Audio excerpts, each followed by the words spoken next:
జొన్నంబలి జొన్నక్కలి జొన్నన్నము జొన్న పెసరు జొన్నలే తప్పున్ సన్నన్నము సున్నసుని పల్నాడు ప్రజలకు అన్నారు.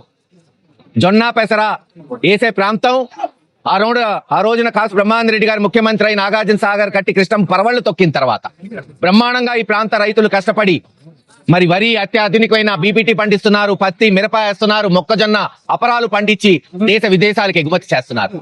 రాజశేఖర రెడ్డి గారు ముఖ్యమంత్రిగా ఉన్నప్పుడు 4,444 కోట్లతో నాగార్జున సాగర్ కాలువను ఆదుకరించి చిట్ట చివరి భూములకు కూడా నీళ్లు వచ్చేటట్టు చేశారు. వెనుకబడిన రొంపిచెర్ల మండలానికి రాజశేఖర రెడ్డి గారు ముఖ్యమంత్రిగా ఉన్నప్పుడు అద్దంకి నార్కెట్పల్లి హైవే తీసుకొచ్చి బ్రహ్మాండంగా అభివృద్ధి చేసి రైతులు పంటలు ఎక్కడికన్నా తీసుకెళ్లేటట్టు మీరు చూస్తున్నారు. నసరావుపేటలో ఉన్న ఈ మార్కెట్ యార్డ్ ని విడగొట్టి రొంపిచెర్లకి ప్రత్యేక మార్కెట్ యార్డు తేటం జరిగింది. జగన్మోహన్ రెడ్డి గారు ఇన్పుట్ సబ్సిడీ కావచ్చు, స్థిరీకరణ నిధి కావచ్చు, రైతు భరోసా కావచ్చు, ప్రత్యేక రైతు కేంద్రాలు పెట్టి వ్యవసాయాన్ని పండుగ చేశాడు. చెప్పాం ఆ రోజున చంద్రబాబు నాయుడు గారు వస్తే మళ్ళీ వ్యవసాయాన్ని దండగ చేస్తాడు, ఆలోచించుకోండి అంటే అనేక అబద్ధపు హామీలు ఇచ్చాడు చంద్రబాబు నాయుడు గారు 2024లో.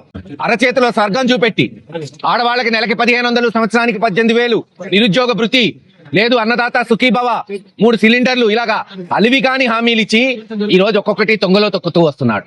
సరే, హామీలు ఇవ్వలేకపోయావు, హామీలు నెరవేర్చలేకపోయావు, ఇచ్చిన మాట నిలబెట్టుకోలేకపోయావు చంద్రబాబు నాయుడు గారు, వదిలేసే. కనీసం రైతులు కష్టపడి పండిస్తుంటే గిట్టుబాటు ధర కల్పించలేకపోతే ఈ ప్రభుత్వం ఉంటే అంత పోతే అంత. అన్నదాత సుఖీభవ అంటాం, ఎందుకంటే ఆకలి తీరుస్తాడు కాబట్టి.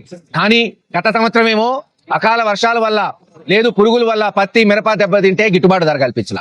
ఈసారి ప్రభుత్వమే ముందుకొచ్చి మీరు మొత్తం వరేయటం కాదు, మొక్కజొన్న కూడా వేయండి, మీకెందుకు బ్రహ్మాండంగా లాభాలు వస్తాయని మళ్ళీ అరచేతిలో స్వర్గం చూపెట్టారు రైతులకి. కష్టపడే రైతు, ఆశపడే రైతు, కేవలం తమ పెళ్ళాం బిడ్డల్ని హాయిగా చూసుకోవాలి, 4 పంటలు పండించి లాభం చేకూర్చుకోవాలనే రైతు మొక్కజొన్న వేస్తే ఈ రోజున దానికి కూడా గిట్టుబాటు ధర కల్పించలేకపోతున్నారు. రైతులు పొలాల్లోనే ఈ రోజు పంటలు వదిలేసి మా దేవుడిపై భారం వేసి మా తలరాత ఏంది, ఈ పరిస్థితి ఏంది, జగన్మోహన్ రెడ్డి గారు ఉండుంటే 3,000 కోట్లు కాదు 5,000 కోట్లైనా సరే తెచ్చి స్థిరీకరణ కింద ఈ రోజు గిట్టుబాటు ధర కల్పించేవాడు. కానీ ఈ రోజు పట్టించుకునే నాదుడు లేడు. ప్రతిపక్షమైన బాధ్యత కలిగిన నాయకులు జగన్మోహన్ రెడ్డి గారి నాయకత్వంలో మండు టెండల్లో ఈ రోజు రైతుల కొరకు నిలబడ్డాం, పోరాటం చేస్తున్నాం. ఈ ప్రభుత్వానికి కనువిప్పు తేవాలి.